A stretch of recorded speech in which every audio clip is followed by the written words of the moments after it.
Fala, meu povo bonito, é um prazer enorme receber vocês aqui na minha casa para a gente trabalhar a dimensão sagrada do Enneagrama, a prática espiritual do Enneagrama. Já estou chamando daqui a alguns minutinhos o meu amigo querido Nicolai Cursino, que vai estar comigo junto nessa noite aqui, dividindo tela junto comigo para a gente ter a oportunidade de juntos, eu e ele e vocês, abordarmos o Enneagrama de uma forma linda, abordarmos o Enneagrama de uma forma rica, entendendo que não se trata apenas de uma ferramenta de rótulos, uma ferramenta para identificação apenas de tipos de personalidade, mas sim uma grande oportunidade de fazermos a nossa passagem nesse planeta de uma forma mais adequada, num mundo que precisa de evolução, num mundo que busca um processo de evolução. Portanto, meus queridos, sejam todos bem-vindos nessa noite de hoje. Estou fixando aqui o título desse nosso bate-papo de hoje aqui como uma oportunidade de verdade da gente olharmos para essa mandala sagrada do Enneagrama e entendendo dentro dela, de uma maneira muito prática, de uma maneira muito linda, como é que nós podemos trazer espiritualidade para as nossas vidas. Vai colocando aqui no chat uma palavra do que você está sentindo aí agora, nesse momento, e a gente vai juntos, na energia dessa música, sente a energia da música e vem comigo aqui, ó. Sente a energia desse momento, sente a energia dessa música que tá aqui. Pedro Nascimento, tamo junto, meu querido. Prazer enorme receber todos vocês aqui. Paulinha Carvalho, de Portugal, Carla, Sérgio, Mariângela, Zé Augusto, todos os alunos que estudam Enneagrama comigo, que estudam Enneagrama com o Nicolai. Coloca aqui uma palavra. O que você sente agora? Amor, gratidão, conexão, que mais? Amor. Vai colocando o sentimento que você tem aqui agora, nesse momento. Por quê? Porque nós vamos falar do coração, nós vamos falar de possibilidades, de trazer para um processo prático tudo isso que a gente sente aqui dentro do nosso coração. Volto a dizer, se o Enneagrama for apenas uma ferramenta para rotular tipos de personalidade, estaríamos de verdade fazendo um grande desserviço à humanidade. Mas quando a gente enxerga que dentro dessa mandala sagrada nós temos a oportunidade real e verdadeira de trazer prática de evolução espiritual por uma consciência maior, por um mundo melhor, aí sim, isso tudo faz sentido para nós. Vou diminuir a música aqui, vou beber uma aguinha, já vou chamar meu querido amigo Nicolai Cursino, que vai estar comigo aqui nessa noite de hoje. A gente vai bater um papo nos próximos 30 minutos, 40 minutos, 50 minutos, talvez uma hora juntos, para a gente aqui poder conversar a respeito dessa prática do Enneagrama. Meu querido, aceitei aí o seu pedido, vem para cá, dividindo tela comigo nessa noite de hoje tão especial e maravilhosa. Como é que você tá, meu querido? Tudo bem, Meda? Como é que você tá? Tudo bem? Passou bem o dia? Tudo bem, graças a Deus. Cara, é sempre um prazer enorme, sempre um grande prazer. Deixa eu ajustar minha câmera aqui para ficar as cabecinhas dos amigos 7 aqui, ó.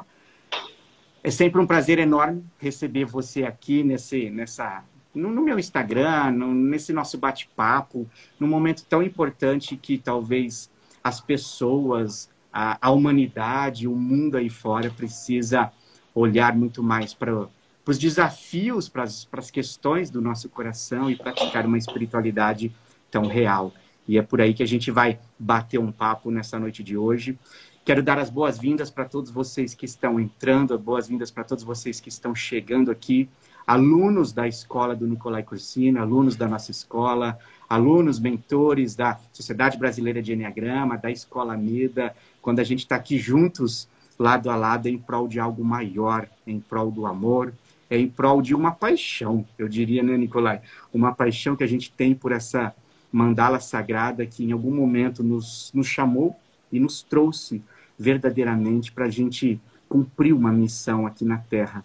Uma missão de gigantes, uma missão desafiadora, uma missão que não é pequena, uma missão aí que cabe dentro do nosso coração, mas cada vez mais a gente pretende criar uma legião de pessoas do bem em prol de tudo isso. Então, meu querido, para quem aí está chegando aqui agora, quero dar a palavra aí para você dar suas boas-vindas, boa noite. Seja bem-vindo aqui à nossa live, meu querido amigo. Bem, pelo primeiro lugar, boa noite, Meda. Espero que esteja me ouvindo bem, acredito que sim. Estava fazendo aqui uns pequenos ajustes. Eu acho que não é fácil hoje nós pararmos, né? A gente dedicar uma vida, e quando eu falo a gente, não somos nós dois, mas todo esse grupo que está aqui hoje à noite, sei lá, centenas, milhares de pessoas cada vez mais, dedicando energia e tempo da sua existência para fazer uma coisa que é atemporal, que aí desde milênios e milênios, que é olhar para si mesmo, que é procurar fazer da sua vida esse pequeno e breve espaço que a gente tem aqui como seres humanos, que é um espaço cheio de imperfeições, que é um espaço cheio de dificuldades, que é um espaço cheio de um dia a dia bastante humano, no qual todos nós estamos inseridos, e isso faz parte da história, onde a gente, no meio dessa bagunça toda, dessa velocidade toda, dessa o que é para muitas pessoas uma luta, muitas vezes, para manter a sua vida material, para manter a sua vida emocional, olhar e se dedicar a crescer, se dedicar, e eu sempre peço licença para falar essa palavra, a palavra Deus não é uma palavra, é uma palavra que ela cabe no vocabulário de qualquer um.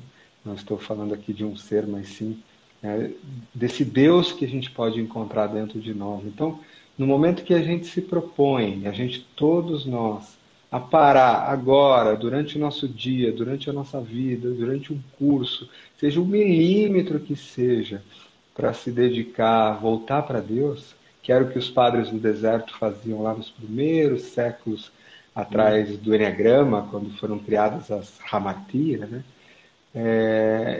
É uma coisa sempre uma bênção. Por mais simples que ela seja, ela toca nosso coração, ela toca o coração da nossa família, ela toca ao nosso redor. Então é sempre uma alegria, É sempre de alguma especial, forma, né? estar aqui.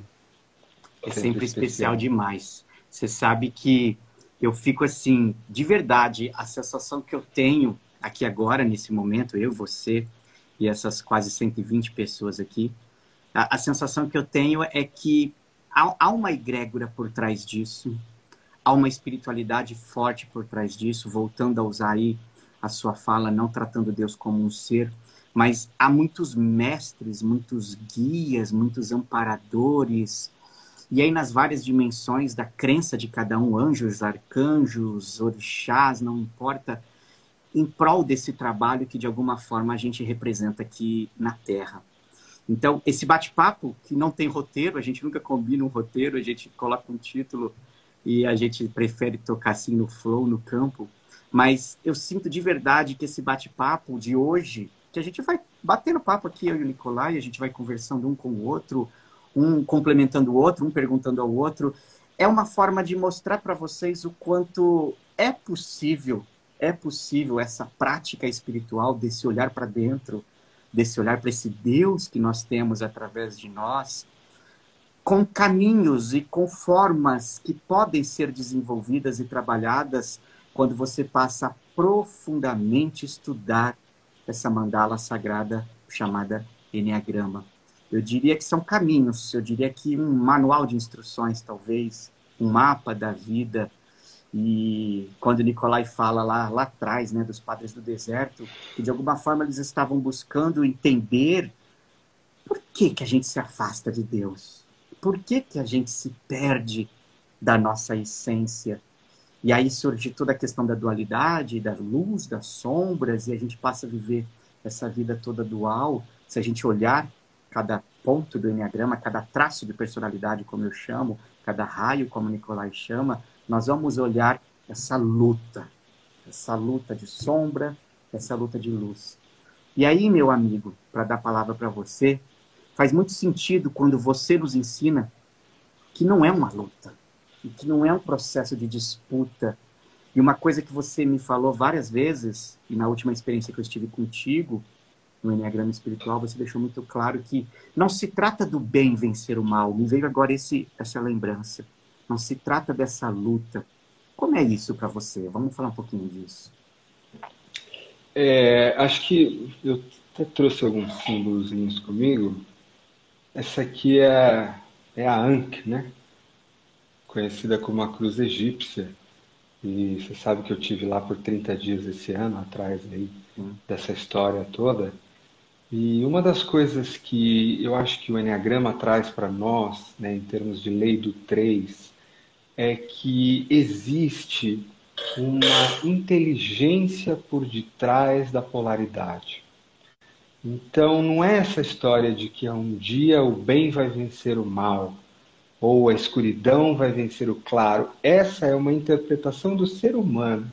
O ser humano tem essa ideia de que existe uma coisa que é boazinha e uma coisa que é ruinzinha. E o que gera isso na gente é que a gente cria uma distorção como ser humano e acha que espiritualidade é se tornar algo que não existe, que você nunca viu por aí.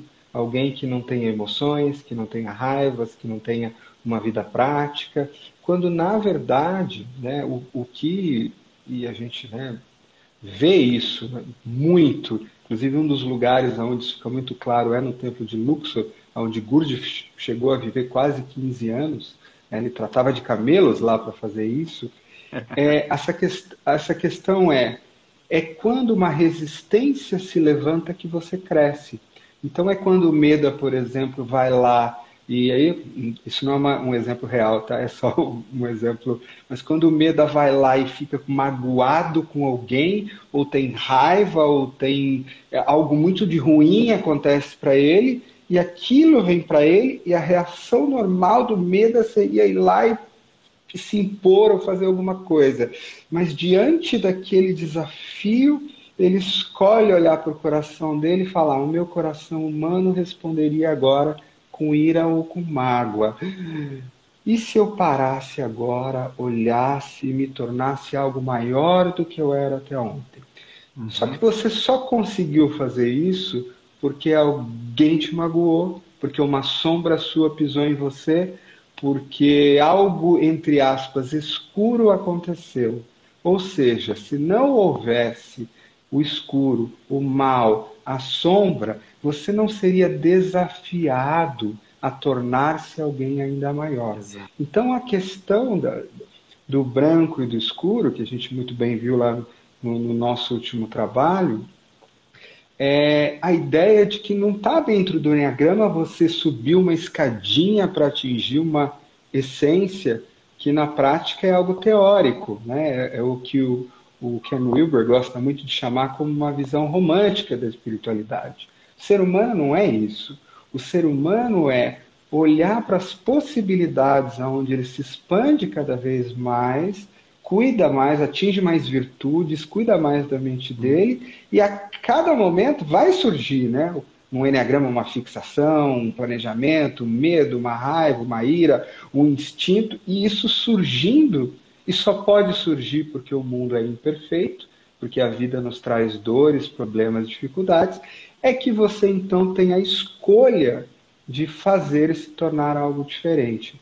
Então é como ir para uma academia. Você vai para uma academia. Se você não levanta peso nenhum, seus músculos não se fortalecem. Ou seja, a resistência faz o teu espírito crescer. Agora, quem traz a resistência? A vida humana entre o escuro e o claro. Então é a tua tristeza, a tua dor, a tua inveja, a perna que alguém te passou, a perda que você teve, a falta. Essas são as resistências que são apresentadas para que você possa fazer o teu espírito crescer. Isso é a lei do 3. Né? E a grande verdade que tem por trás de tudo isso é não negar esse processo de evolução, porque há uma necessidade de evoluir a partir da conexão, da aceitação e de colocar a mão nessas sombras, colocar a mão nessas dores, colocar a mão nesses sofrimentos, porque seria muito fácil nesse processo, nesse caminho de só achar que o caminho é subida, né, Nicolai? A gente se dissociar. Há uma dissociação muito grande da realidade, da dor. É muito comum em retiros espirituais, eu sempre falo isso, mas é sempre muito comum em retiros espirituais de finais de semana que as pessoas têm uma experiência espiritual muito grande, uma emergência espiritual, como a gente fala na psicologia transpessoal, há uma experiência luminosa, uma experiência luminosa, uma experiência de Deus muito grande, e aquilo causa um efeito pêndulo assustador quando você chega em casa segunda-feira e vê a tua esposa, teus filhos, o pai e a mãe, e as tretas de família, como diz a Josi, né? A Josi diz as tretas de família, dentro da constelação, assim que ela diz.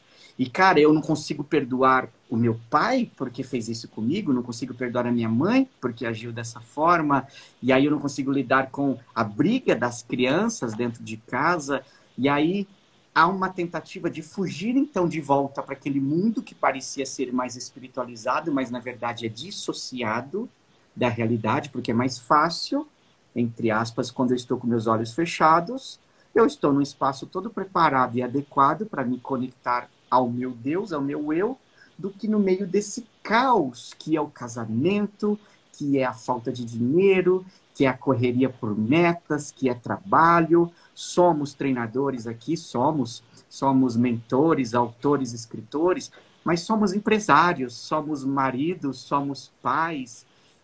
E é nesse momento de verdade que se faz a prática espiritual, de olhar. Eu vou trazer alguns elementos que para mim faz muito sentido, Nico, que faz muito sentido entender algumas coisas que eu já te contei sobre isso. O meu coração se abre a partir do momento que eu recebo de Deus, de presente, um filho tipo 4. O meu espelho da minha sombra, da minha pior sombra, se abre quando eu vejo a minha filha Isabela, de 10 aninhos, e ela desperta a ira aqui dentro, talvez da pior forma. E esses dois espelhos ainda de dor e sofrimento disparam com meu pai, tipo 5, e a minha mãe, tipo 1, as minhas duas flechas. Então, ao mesmo tempo que papai e mamãe me despertam a luz, vão me despertar as sombras. E eu estou dando alguns exemplos dentro de casa, porque eu acredito que isso é fundamental do trabalho que se deve se fazer com o Enneagrama. Então, eu começar a observar no dia a dia, qual é a prática do dia a dia. Porque se eu acreditar que a minha evolução com Deus, nada contra o que eu vou falar, mas se eu acreditar que a minha evolução com Deus só está dentro da igreja, só está dentro dos templos, então, mais uma vez, eu estou me dissociando, eu estou me iludindo dessa grande realidade. E sim, nós vamos cair em níveis de consciência.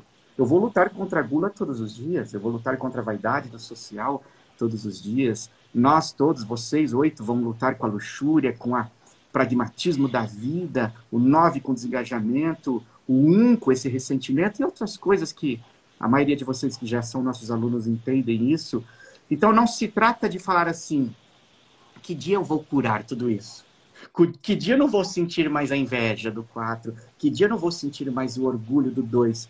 Não, até o último suspiro das nossas vidas, nós vamos precisar estar acordados, atentos, de olhos abertos nesse processo, e a prática se dá no dia a dia. Faz sentido isso, querido? Eu acho que você trouxe um ponto muito importante que muito fora do Brasil eles costumam chamar de bypass espiritual, né? Que está muito bem representado aí do Enneagrama. Então, quando a gente olha para de alguma forma, acho que tá me ouvindo, amigo? Acho que a internet às vezes Tô está te ouvindo. dando. Tranquilo, perfeito. Às vezes ela dá umas travadinhas, mas Quando está perfeito. você Quando você olha para o ponto 9, ele de alguma forma representa isso, né? Estar no mundo, num corpo, mas não estar nele. De certa forma, estar um corpo automático vivendo, mas eu não estou em presença nesse corpo, são os hábitos que me comandam. O ponto 3 vai fazer a mesma coisa. Estar num coração que tem emoções, mas não estar habitando de fato o meu próprio coração. Estar de alguma forma dissociado fora da presença dele.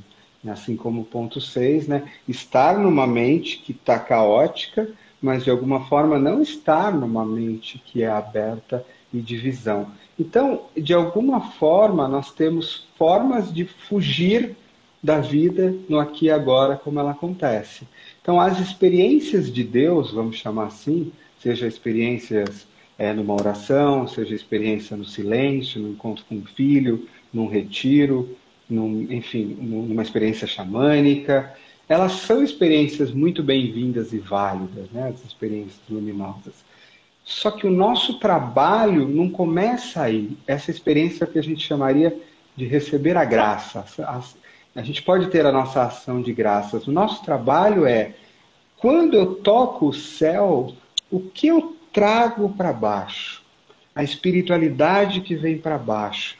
O que naquela, né, serenidade toda, ou naquela iluminação que eu tive, eu consigo descer, encontrar as minhas emoções humanas, que às vezes são contrárias a isso, encontrar as minhas crenças mentais, as fixações do meu tipo, as tendências que são contrárias a isso, e aí fazer o trabalho trabalho passivo, de aceitar, e aí acho que você trouxe uma coisa extremamente importante, o quanto nós temos que desenvolver diariamente, todos nós, a capacidade de aceitar, em primeiro lugar, porque se eu brigo com aquilo, eu distancio, é quando eu aceito que existe, que eu abro espaço, e em segundo lugar, me perdoar por isso.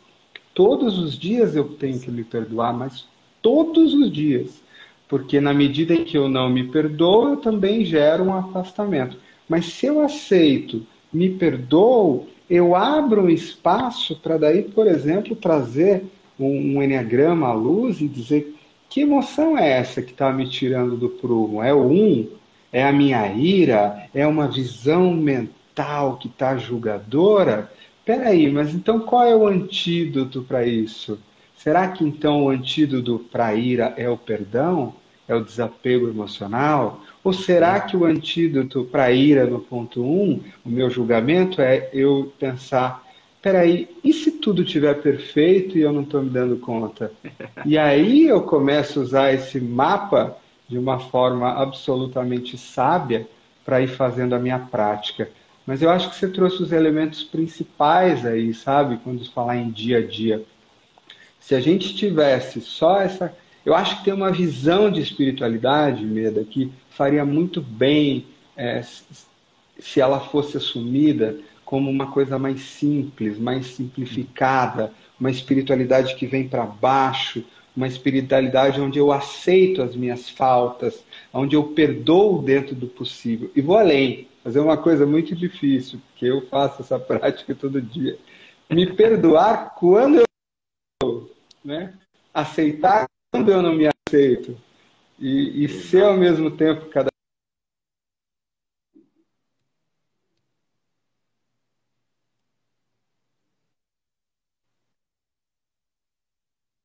É sempre, eu diria que assim, é um trabalho constante. É quando a gente ouve e lembra, né, da Bíblia, orai e vigiai, independente de nenhuma crença, mas é um trabalho de vigília, de olhar para tudo aquilo, de entender tudo isso como verdadeiramente funciona. Há uma necessidade de conversão desse coração que dói, desse coração que sofre, em um coração mais aberto, mais escancarado. E eu volto a dizer, se a gente for olhar alguns conceitos antigos da própria inteligência emocional, quando o Daniel Goleman traz a visão na década de 80, quando o próprio Ken Wilber, que você fala bastante dele, a gente trabalha ele aqui também, traz essa visão de, cara, peraí, eu não posso fugir disso que de alguma forma está doendo, porque o fugir é a dissociação que a gente falou agora há pouco. Então é o sustentar.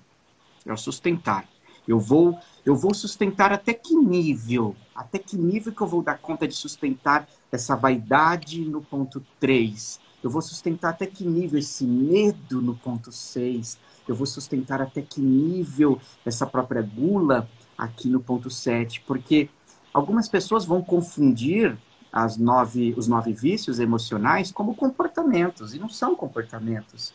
O comportamento é o que vem depois, na tentativa de não permitir que aquilo se manifeste de verdade.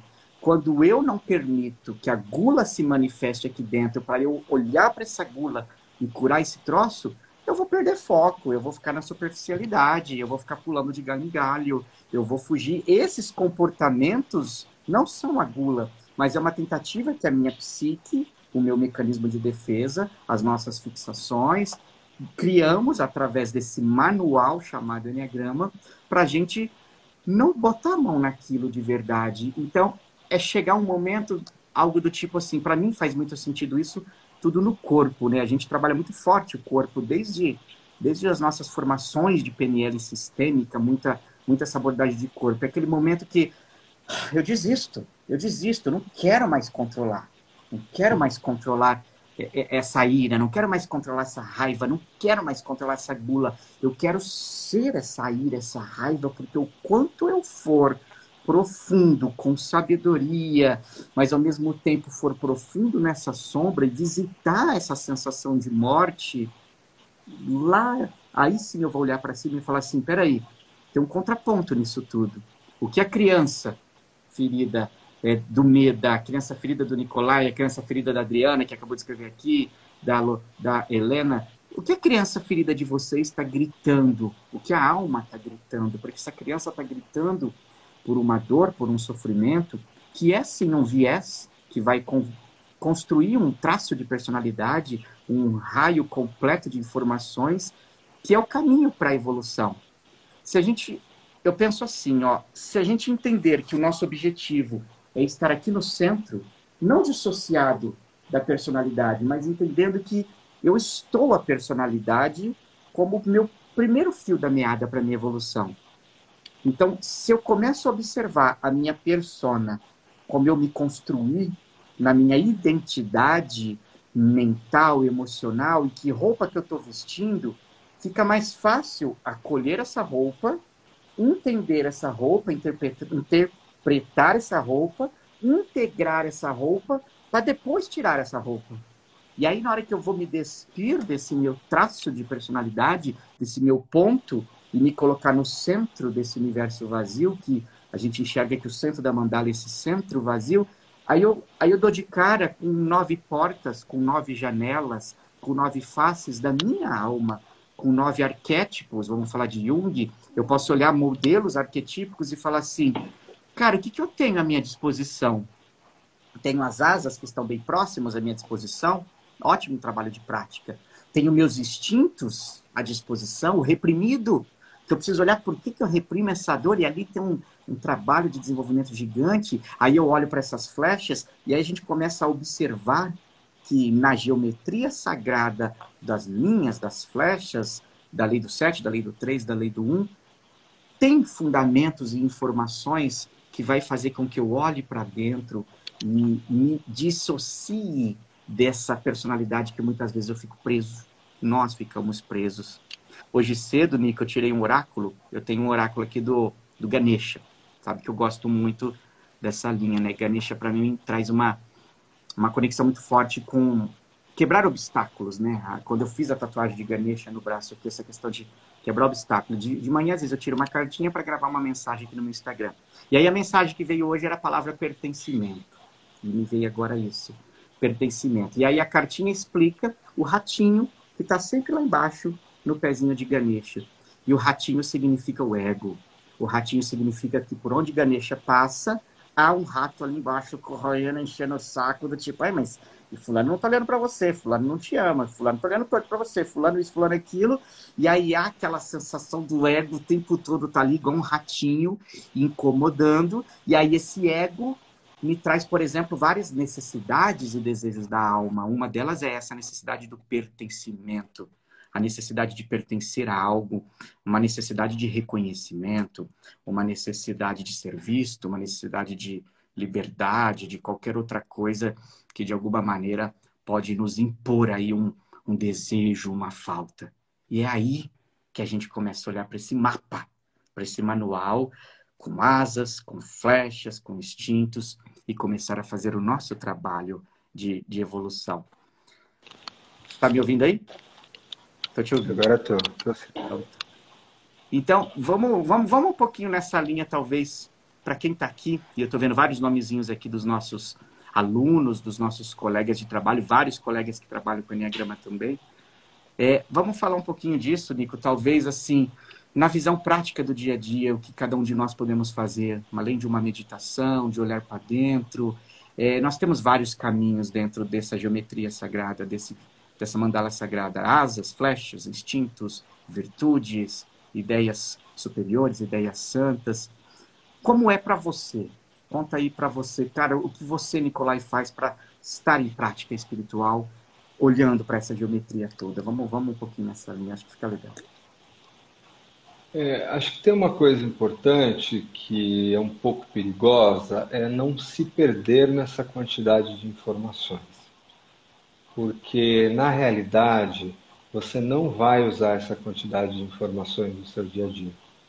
Você não vai conseguir fazer isso. E muitas vezes você vai se perder de algumas coisas muito simples, que são, por exemplo, a ideia de que o que te tira da presença. Se você olhar só para o que te tira da presença, já está bom demais. Então, acho que algumas coisas são muito simples. Então, por exemplo, entender o básico do que te distorce mais. Então, eu trouxe aqui do meu lado, essa aqui é uma figurinha de um padre do deserto, né? Eu tive lá no Egito, lá no monastério onde viveu o Evagria de Ponto, que desenhou as 9 Hamartia que deram origem ao Enneagrama. E uma das coisas interessantes de se aprender ali é que eles não olhavam para coisas muito complicadas. Era assim, nós vivemos aqui, no meio do deserto, nós procuramos encontrar aquilo que nos dá essa sensação de estar com Deus, e de repente eu estou aqui sentado, conversando com o Meda, fazendo a nossa prática, mas putz, eu queria estar em outro lugar. Caramba, eu queria estar em outro lugar. Nossa, o que é isso que está me querendo me tirar daqui? E aí eles começaram, olha, peraí, é um desejo de acreditar, um planejamento mental, é uma preguiça, é uma ira porque o outro padre do deserto chegou atrasado aqui na hora, não está fazendo bem a lição de casa dele, é achar que aquele padre superior não gosta de mim. Então, o que foi desenvolvido foi no dia a dia mesmo, sabe? O que está por detrás? E aí tem uma beleza no que você trouxe, que é o seguinte, os comportamentos dentro de uma prática diária, eles são úteis para a gente perceber. Mas a prática espiritual mesmo, no sentido de fazer uma alquimia, como você está propondo, é no momento onde eu entendo que o que eu faço só serve para que eu não sinta o sofrimento que está no meu próprio coração. Eu acho que é um jeito muito fácil de sentir isso, que é, por exemplo, alguém ultrapassa teu carro na rua e de repente você fica pé da vida e você vai lá e precisa xingar, que não tem nada de errado. A gente está bravo. E aí a tua mente fica naquela pessoa, naquele objeto, naquele evento que você acabou de conhecer, né? Naquela hora eu não xingar, esquecer aquela pessoa. Será que eu consigo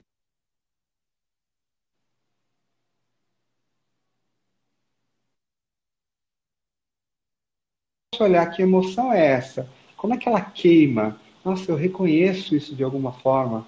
Talvez ela seja uma das 9 Hamartia, talvez seja uma das 9 emoções. Como é que ela afeta a minha cabeça naquele momento?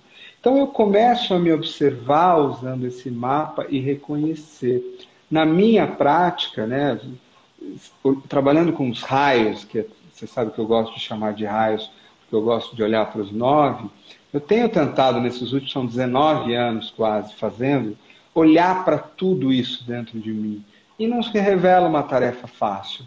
Eu realmente percebo, assim como você deu o exemplo dos teus filhos, de que, de fato, se eu prestar atenção naquilo que me desvia no meu raio central, então, caramba, se a minha mente, a sua deve ser igual, se a gente acelera a nossa cabeça um pouquinho, ela fica desgovernada, cara, para você desacelerar isso, leva às vezes dias, ainda mais no mundo de internet, né? Nossa, então, será que eu consigo observar que se minha cabeça está acelerando demais, é porque provavelmente tem uma dor ou um medo no coração que eu não quero sentir? Ai, ai, ai, amanhã cedo na meditação, bora mergulhar nesse negócio? Mas o que eu tenho visto que também me pega muito as emoções, as paixões das minhas flechas. Então é fácil identificar a presença da ira e a presença do julgamento. é fácil identificar a presença da avareza, um pouquinho mais difícil. Então, se a gente observar esses pontos e também como esses instintos dominantes, de certa forma, que eu acho que é a melhor coisa para você observar, tá te comendo no dia a dia e tá assim, te levando, te arrastando para o lado, é uma coisa que eu, por exemplo, faço diariamente. Então, assim, eu não consigo observar tudo, mas assim, se você escolher uma coisa central, e eu escolheria um instinto dominante para uma prática do dia a dia, e escolheria assim, o teu ponto e o movimento das flechas, é uma prática que dá para fazer ao longo do dia como um todo. Se você tiver, né, a tua, vamos dizer assim, tecnologia enneagramática, né, para entrar num estado de transe, naquele momento, naquela cozinha, quando teu filho não quer ir para a escola, você quer matar aquele ser naquele momento, a ira vem e tal. Naquele momento você consegue lembrar daquilo, fazer um scan, perceber o julgamento, parar, respirar e ficar só com aquela. Aí, nem sempre dá, a gente sabe, você às vezes está no meio de uma reunião, mas você começa a incorporar essas práticas fortemente de observação no teu dia a dia. Então, isso é uma coisa que eu consigo fazer. Além de que não é conseguir fazer, não é ter 100% de sucesso, tá? É colocar isso como meta diária. Então, assim, a disciplina de fazer a meditação 40 minutos por dia, todas as manhãs, para colocar principalmente o meu mental em ordem, porque você sabe, se você é um mental, o teu mental vai distorcer. Então, emocional, você vai cair nessas coisas. Então, você olhar para o teu centro de inteligência que mais distorce, para o teu raio que mais distorce, gente, já dá para ir até o fim da vida, e talvez da próxima. Então, a gente tem que olhar muito para as questões do Enneagrama e também entender até que ponto eu preciso ir fundo no conhecimento de tudo, se eu vou me tornar um professor, um terapeuta, um consultor, ou dentro da utilização para mim, talvez me focar em pequenas coisas que eu possa fazer dia a dia. Porque, assim, você conhece aí o teu tipo há quantos anos, né? Eu conheço o meu há quantos anos. Você ainda lida com os mesmos desafios em alguns pontos, e eu também. Todos os dias. Então, você dizer que às vezes, eu já entendi, sabe? Eu entendi. O 7 faz aquilo. É aí que a coisa começa. Só que às vezes ela fica, entre aspas, mais chata, porque não é uma grande descoberta nova, ou entender. Eu já entendi o 3. Não é para você entender. É para você praticar até que aquilo tenha se transformado.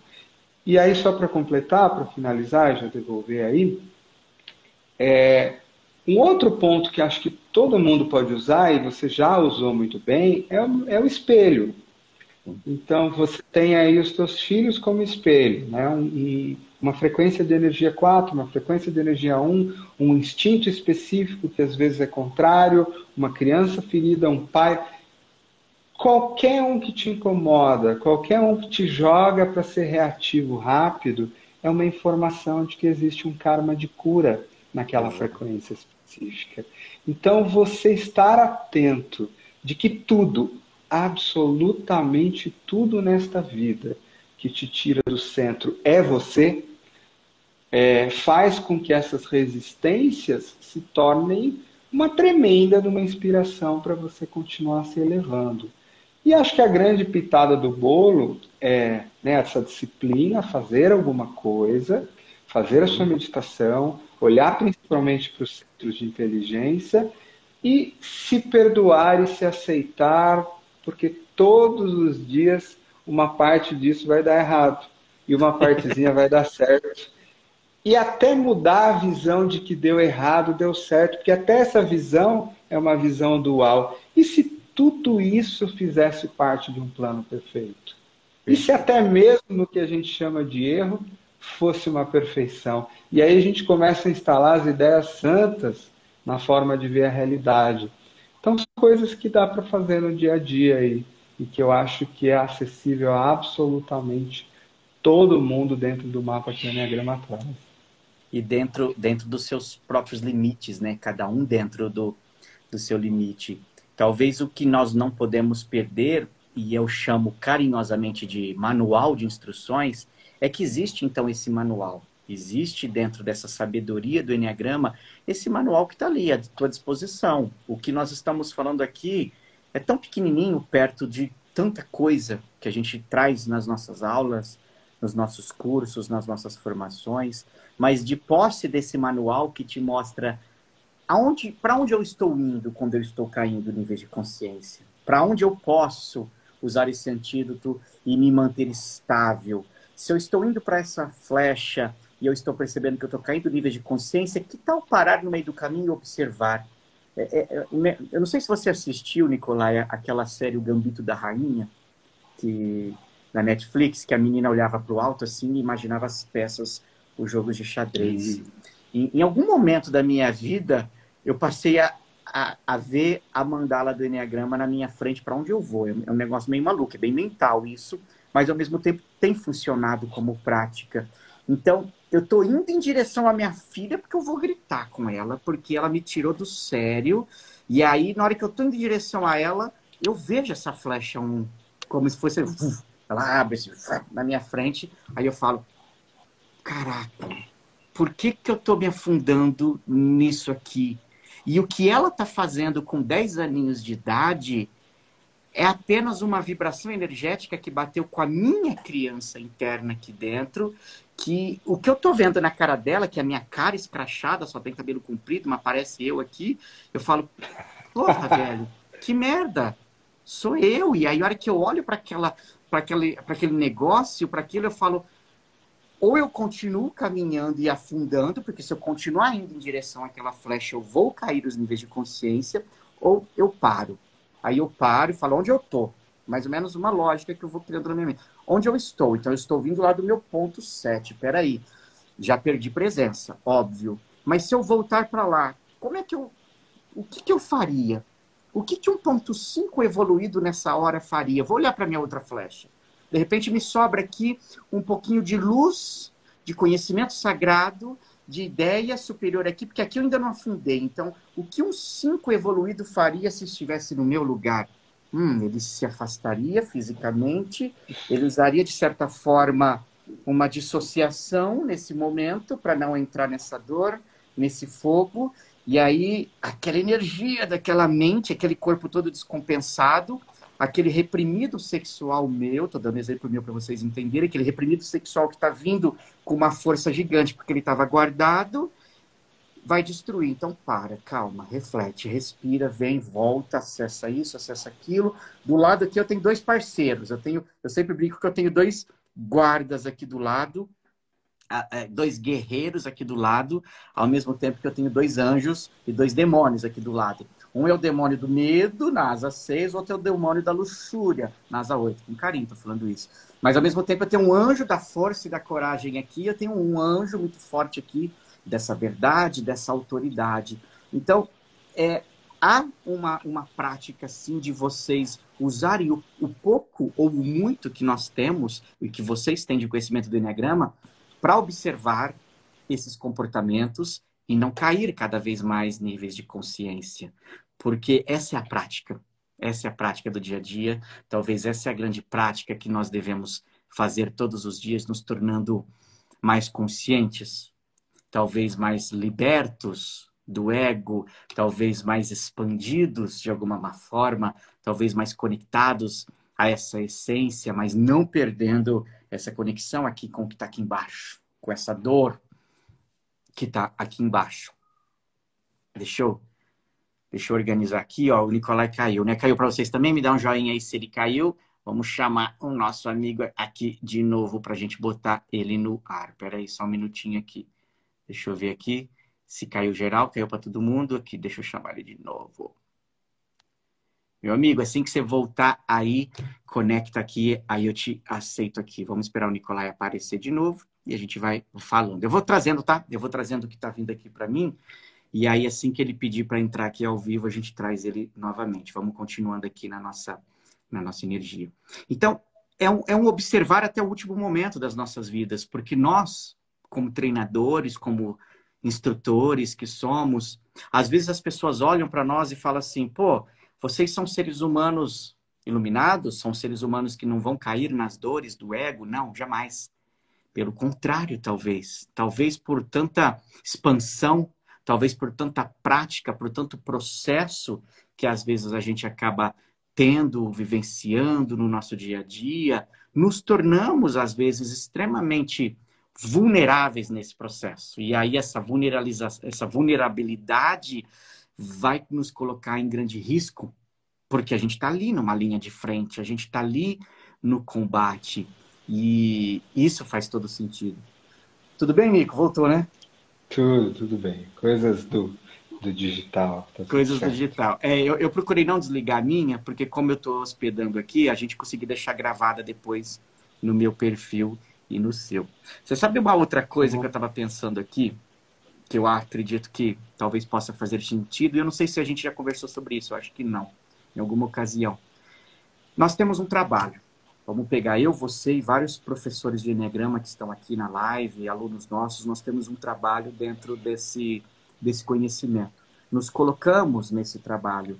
E confesso que esse trabalho algumas vezes causa sim medo, não só pela grandiosidade dele, mas por algumas questões espirituais que a gente vê, espirituais que a gente sente. E porque não podemos negar, e eu vou trazer agora o lado espiritual para esse outro lado, tá, da conversa, e se isso fazer sentido, a gente caminha nesses últimos 10 minutos para cá. Que quando nós estamos fazendo esse trabalho, há uma, há uma missão espiritual por trás de tudo isso. Eu tenho a clareza dessa missão espiritual manifestada e ancorada em várias crenças, num animal de poder do beija-flor, num orixá conectado a uma energia muito forte de Nyansan, um Divino Sagrado Espírito Santo dentro da minha antiga religião. Então, eu tenho uma clareza que muitas coisas desse trabalho de luz eles vão ser um ponto de apoio, de ancoragem, onde quando o Meda entra no tapete, na mandala, o Nicolai entra na mandala, há um trabalho muito forte ali. Ao mesmo tempo que, enquanto há essa luz, há as sombras. E por diversas vezes no começo, eu já fiquei doente. Fiquei doente fisicamente, energeticamente. Vira e mexe, eu preciso da minha terapeuta que vai me ajudar, da minha equipe que vai promover processos de limpeza. A gente trabalha com radiestesia, a gente abre o campo para obsessores, para energias que não são muito adequadas ou gostosas de ver e ouvir, mas ao mesmo tempo isso faz parte dessa jornada. E ainda assim há uma missão por trás de tudo isso, de continuar defendendo essa bandeira, continuar defendendo esse conhecimento.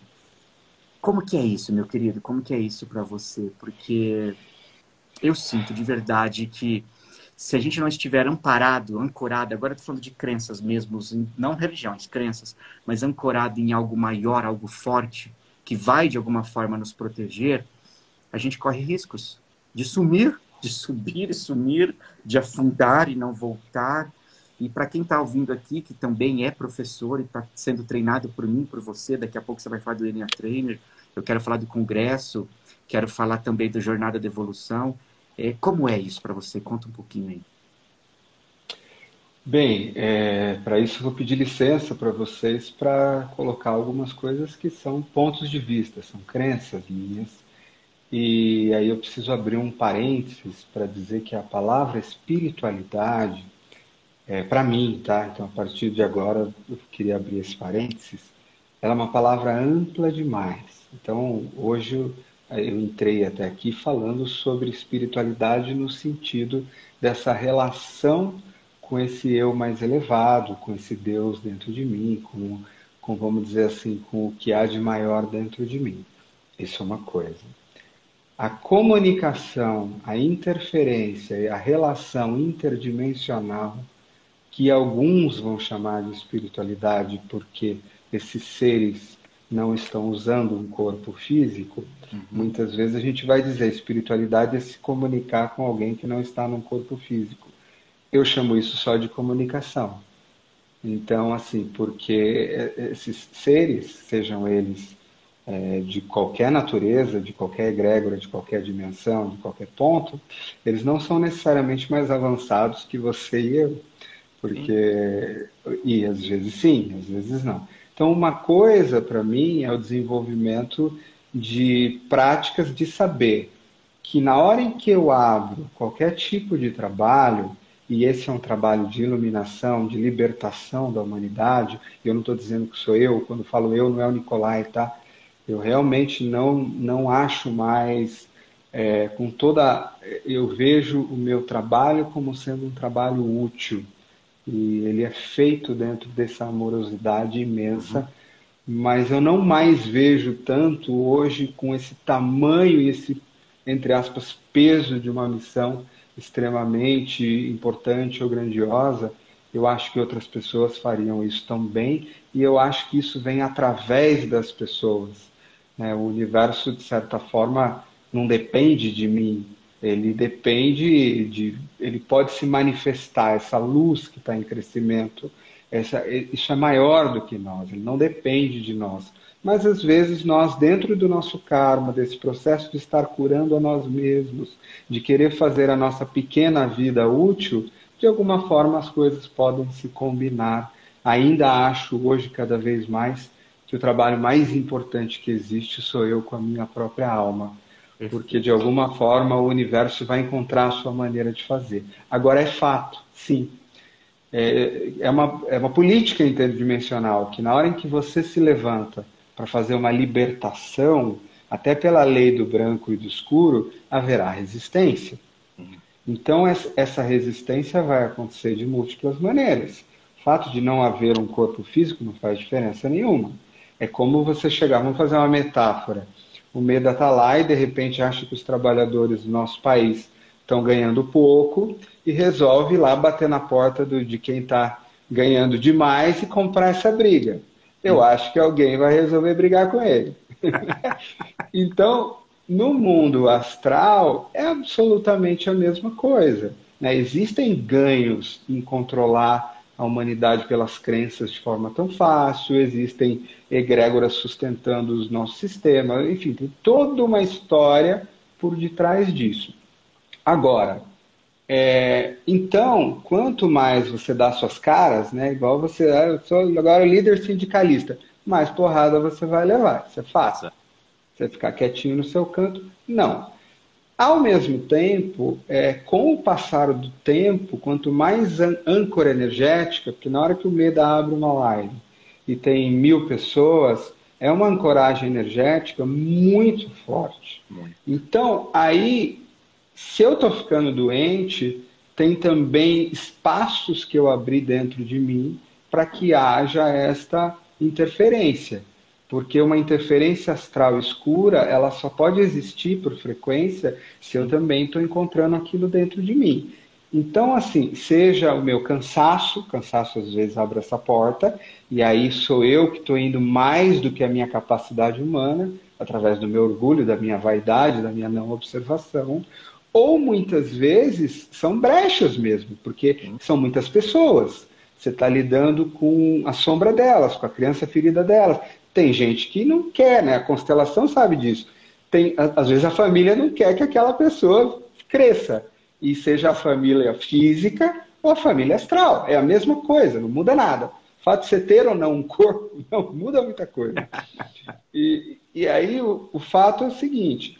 Então, assim, lá nos primeiros anos de tapete, eu ficava doente, eu chegava em casa, ficava no sofá por horas, eu sofri interferência. Graças a Deus eu não vivo mais isso hoje. Mas o que eu fui descobrindo ao longo do tempo? Quais eram as práticas que eu precisava aprender do ponto de vista de abertura de campo astral para que absolutamente isso fosse impossível acontecer? E aí, no momento em que você vai aprendendo mesmo como é que se faz uma abertura de um campo, como é que se faz cruzamento, que eu não posso estar cansado. Exato. Que eu não posso estar com a minha mente num determinado ponto, que as pessoas que estão comigo por detrás daquilo têm que estar num determinado XYZ, que na hora em que eu vou colocar uma mandala no chão, existe uma posição de abertura de um círculo, que eu tenho que olhar para... Então, na medida do tempo em que você vai aprendendo, essa é uma prática que há 4, 5 anos atrás eu não tinha, a fazer limpeza o tempo inteiro, Sim. porque assim, a tua casa física, imagina que você está na tua cozinha lá, aí o Meda vai lá fazer o trabalho dele, fisicamente já vem 100 pessoas, cada uma delas está atrelada a umas 10, 20 consciências em volta, e Aham. você já tem 400, 500 ali que vão olhar para o medo e vão falar, olha que esse cara pode me ajudar. Vão projetar toda essa coisa aí. E aí vai Se tudo. você, se você aceitar de que isso é sua função. E E se aí é o for risco aberto, do ser desprotegido. humano, se estiver aberto. Agora, se você não... Coisas do tipo, isso não é a minha função. Não é minha função curar ninguém. Não é a minha função esse ponto. Até que ponto eu posso ir ou não vou? E aí você começa também a se observar e observar o que essas coisas que você vai tomar de cuidados, em que momento uma brecha se abriu, que são trabalhos mesmo, né, de proteção. Então imagina, você vai ter 500 seres ali. Eles vão fazer uma bagunça na sua casa, vão deixar prato pelo chão, um pedaço da coxinha, derrubar Coca-Cola. Você vai ter que fazer o quê? Logo em seguida, meia hora depois, uma tremenda de uma limpeza. E aí você tem que ter também técnica para fazer limpeza. E aí essa técnica, ela é aprendida, era uma coisa que lá no começo eu não tinha tanto, e Uhum. aí também apanhava muito por conta disso. Então hoje toda essa preparação que envolve, por exemplo, hoje uma coisa que a gente tem descoberto, e você com certeza viu isso, o quanto de interferência a gente sofre no digital. E é Muito. um tipo de interferência que tem uma tecnologia muitas vezes pertencente a outras dimensões, muitas Muito vezes. elevada. E aí você vai usar uma defesa que é uma vela ou uma defesa que não funciona, porque a tecnologia é outra. Você tem que saber hackear, você tem que usar Merkabah de outros lugares, de outros. Então, é muito importante também, porque assim, a gente aprende muito rápido essas coisas. O Enneagrama é um instrumento muito forte. Então, na hora que você abre um trabalho desse e rapidamente as pessoas têm experiências muito importantes, é natural que você olhe, não é você, Meda, né? Nem você, Nicolai, Uhum. estou falando você, nós, né? Uhum. E se deslumbre com aquilo. Sim. E no momento que você se deslumbra com aquilo e acha que é você que está fazendo alguma coisa, aí é quando vem, né, o pecado original da vaidade ou do Sim. orgulho, e aí você começa a ter resultados, a abrir, mas você ainda não necessariamente se educou no que é trabalhar no astral, né? Então, da Perfeito. mesma forma que você foi lá fazer a sua terapia transpessoal que durou não sei quantos anos, suas formações em PNL que duraram não sei quantos anos, para poder lidar com o emocional, o que foi feito para lidar nas outras dimensões. Então, na medida em que você começa a compreender e dominar esses processos de alquimia, que eu falo raramente sobre isso, tá? Só falei Sim. porque você perguntou. Sim, Mas é sim. uma coisa que eu não falo muito sobre, mas existem muitos e muitos anos, muita e muita técnica para você fazer esse tipo de coisa. E é muito importante a gente entender que, de certa forma, precisa ser acompanhado dessa responsabilidade. Porque não é para acontecer nada. Não é para ficar doente. Exato. Não é para levar nhaca. Não é para acontecer. Se está acontecendo, eu preciso olhar aonde que eu abri uma brecha para isso. Aonde? Porque o que tem que acontecer é cansaço físico, normal, cansar, mas eu tenho que estar muito bem o tempo inteiro, na maioria do meu tempo. E às vezes nós, né, gulosos, às vezes a gente pode se perder um pouco na gula, que pode dar um pouco de indigestão. É E, aí quando nós dois podemos cair em armadilhas, né? e mais do que isso, né? Mais do que isso. Aqui do lado do seu amigo Meda aqui, com esse sacrifício desse social, eu tive que aprender isso a duras penas. Foram desafios e desafios, porque eu concordo com você, não é algo que a gente fala abertamente, é algo que a gente trabalha nos nossos bastidores e que alguns que estão próximos da gente sabem como é que isso funciona. Hoje em dia eu tenho um arsenal de 10 pessoas, a minha equipe são 10 pessoas, eu e mais 9, nós somos em 10, que a gente opera 100% o tempo todo juntos, é uma equipe bem fechada, que já está comigo há mais de 2 anos, e que existe um papel de cada um ali sustentando. A Thaís da minha equipe está aqui na live, o Robinho entrou agora há pouco e saiu, também é da minha equipe. A gente forma uma certa triangulação lá na frente no palco, onde eles estão dando sustentação para esse trabalho que eu estou fazendo. O Robinho, por exemplo, por ser um 4 de Enneagrama, ele faz esse processo todo de limpeza e mandando essa energia, como se essa energia que não serve, ela vai sendo transmutada, a Thaís vai equilibrando o campo, o restante da minha equipe vai sustentando aquele campo, porque é inevitável. O trabalho que a gente acaba fazendo dentro da mandala, dentro do tapete, ele é um trabalho que vai chegar num nível de profundidade que aquela egrégora pede. E aquele grupo se forma para aquele processo de cura. Eu não curo ninguém, você não cura ninguém, cada um é que se cura.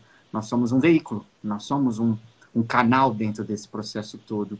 E é um trabalho lindo, né, Nicolai? Eu acho que é um trabalho muito lindo. Quando eu falo dessa grandiosidade, há que se tomar cuidado com esse vislumbre, sim, com esse processo de tomar cuidado de eu estou fazendo tudo isso ou eu sou apenas um ponto dentro de tudo isso. Esse plano não é meu, mas lá atrás, em nível de consciência mais baixo, ele era meu. Não, ele não é mais meu, ele nunca foi meu. Esse plano é do sagrado, esse plano é do maior, esse plano é do divino. A gente vai deixar agora 3 recados para vocês, para a gente encerrar, porque já deu 1 hora que passou esse nosso bate-papo.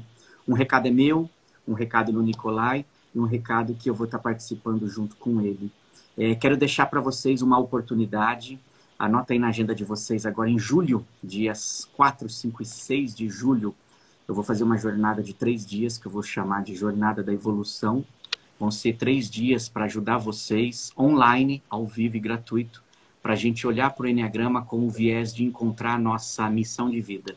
Entender como nós podemos usar o nosso traço de personalidade para descobrir os nossos dons, os nossos talentos, as nossas bênçãos, dias 4, 5 e 6. E aí tem um negócio muito legal que se você quiser ficar sabendo disso e guardar na sua agenda, é só escrever aqui no chat agora assim, ó, eu quero. Escreve aí, eu quero. Vamos ver se funciona. Escreve aqui, eu quero.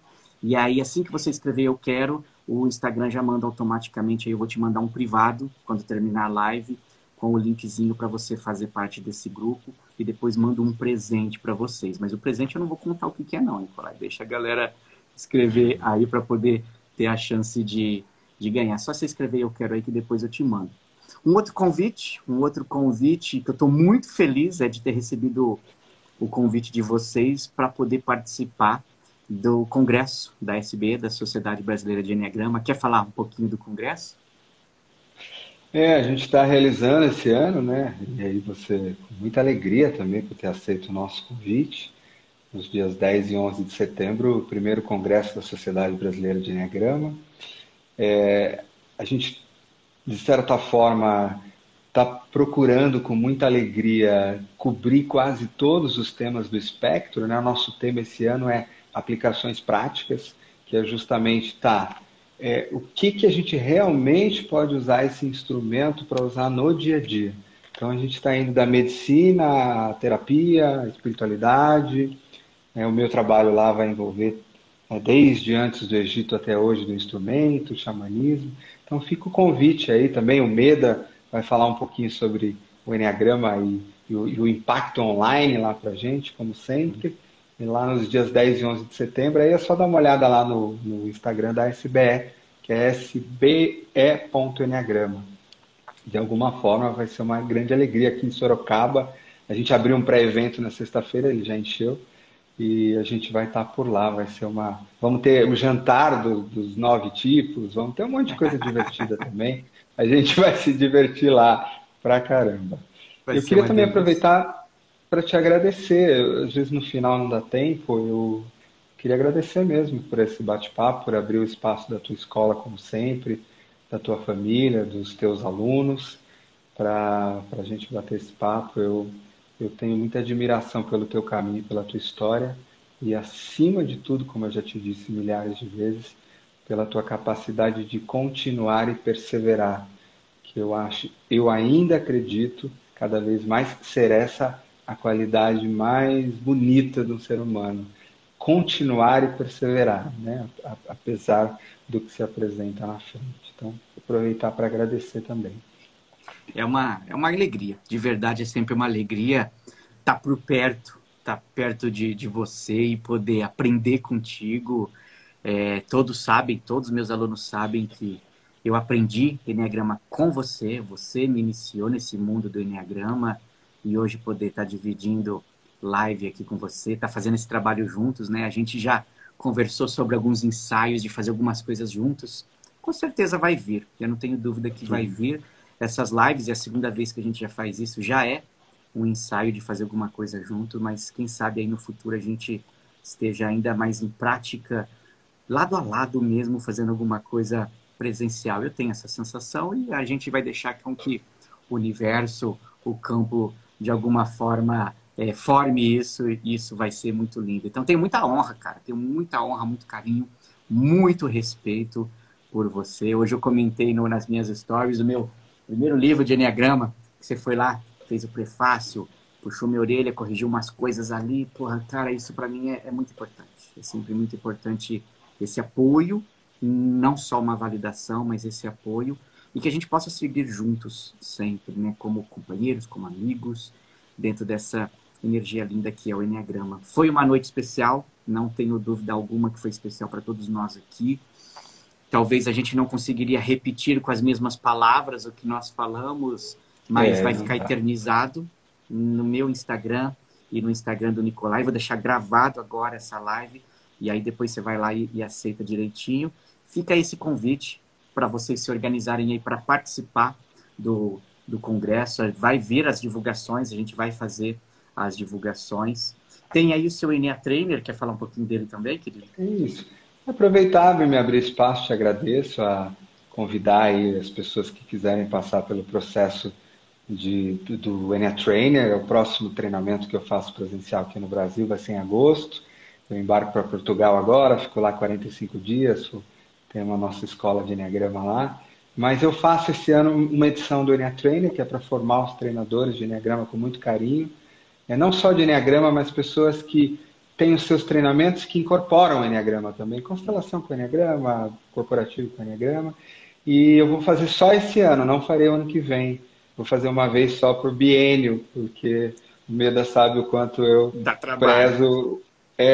Dá trabalho, tem pré-projeto, tem que olhar depois, e tem projeto pós, implementação, só se forma depois que entregar, tem toda uma história bonita e também é uma coisa que eu gosto de fazer pessoalmente, né? E por conta de limitação de agenda, não cabe aí fazer um por ano, mas te agradeço aí por abrir espaço para convidar o pessoal aí em agosto para vir aí para o Enneatraining. Tamo junto, tamo junto. Então, queridos, para quem perdeu aí, digita aí eu quero aí no chat. Eu mando para vocês o link para vocês participarem da jornada de evolução que nós vamos fazer no dia 4, 5, 6. Fica o convite aí do congresso, fica o convite da formação aí de treinadores do Nicolai. Meu querido amigo, beijo aí para a Thaís, beijo aí para os meninos, um abraço para toda a Beijo. família e que a gente possa seguir juntos aí, amparados por esse eu maior, por esse sagrado divino, sempre nos apoiando e sempre juntos. Tamo junto. Obrigado, viu? Isso aí, vamos se abrir, quem sabe uma aventura dessa aparece na frente, né? Daqui a um tempo. Eu não tenho dúvida, eu não tenho dúvida.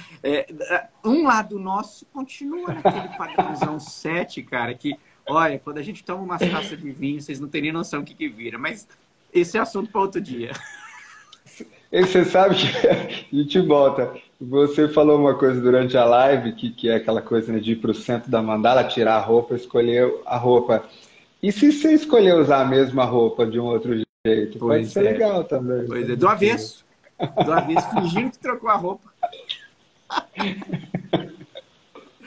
Queridos, obrigado, Beijo, viu? amigo. Obrigado, obrigado, Tá obrigado. Se com você Deus. gostou dessa live, faz o seguinte, tira uma foto dessa tela aqui, posta nas stories de vocês e marca, @marcomeda, @Nicolai Corsino, que de alguma forma vocês apoiam o nosso trabalho. Se você não segue o Nicolai ou não me segue, clica aqui agora no título da live, vai aparecer o botãozinho azul para você seguir tanto o Nicolai como eu. Bora lá, que a gente faz sempre o melhor que a gente pode todos os dias para entregar bastante conteúdo, bastante conhecimento em prol aí dessa consciência mais elevada, usando o Enneagrama como nosso carro-chefe. Nico, um abraço, meu querido. Obrigado e a Beijo. gente se vê em breve. Com Tchau, Deus. tchau.